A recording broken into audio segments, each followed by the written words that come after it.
হুজুর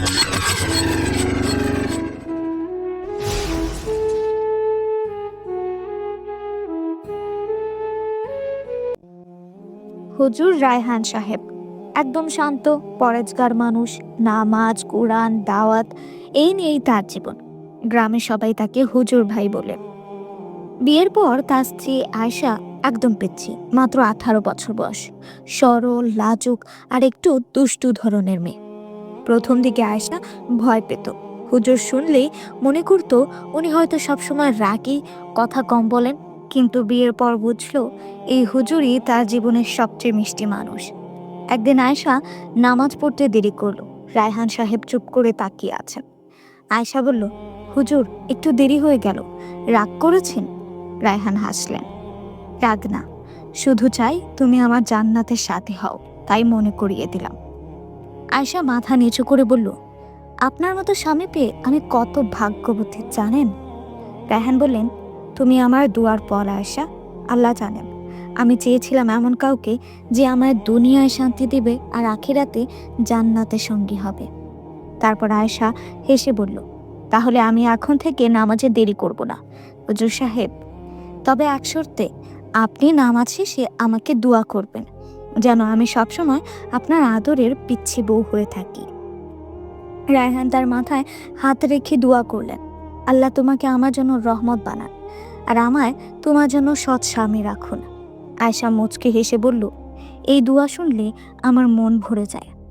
তারপর দুজন একসাথে মসজিদের আজানের সুরে নামাজে দাঁড়িয়ে গেলেন, যেন পৃথিবীর সবচেয়ে সুন্দর ভালোবাসা তাদের ঘরেই আছে।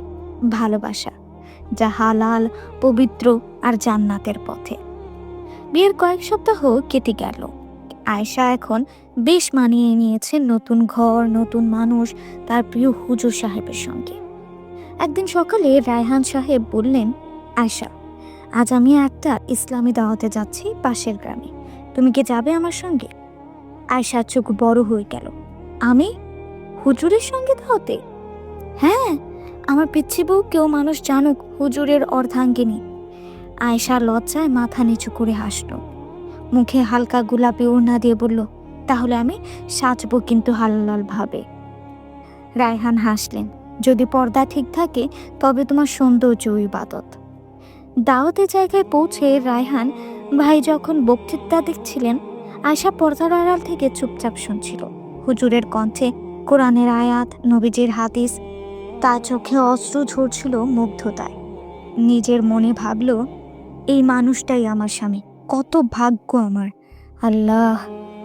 দাওয়াত শেষে বাড়ি ফেরার পথে আয়েশা চুপচাপ ছিল। রায়হান বললেন, চুপ কেন আয়েশা? হুজুর, আপনি যখন কোরআনের আয়াত পড়ছিলেন আমার মনে হচ্ছিল যেন জান্নাতের ফেরেশতা কথা বলছে। আমি তখন শুধু দোয়া করছিলাম যেন আল্লাহ আমাকে আপনার মতো মানুষ করে দেন। রায়হান মুচকি হেসে বললেন, আমার আয়েশা, তুমি আমার দাওয়াতের শক্তি। আল্লাহ আমাদের ভালোবাসা এমন রাখুক যেখানে পাপের জায়গা নেই, শুধু ইবাদত আর মায়া আছে। আয়েশা মাথা নিচু করে বলল, আপনি যদি হুজুর হন তাহলে আমি হব আপনার ছোট হুজুরানি, কেমন? রায়হান হেসে বললেন, তাহলে ঠিক আছে, আজ থেকে তুমি আমার পিচ্ছি হুজুরানি। দুজনেই হেসে উঠল। গোধূলির আলোয় রায়হানের হাতে আয়েশার হাত। দুজনেই মনে মনে দোয়া করল, হে আল্লাহ, এই হালাল ভালোবাসা যেন জান্নাত পর্যন্ত টিকে থাকে, আমরা যেন জান্নাতের সঙ্গী হতে পারি।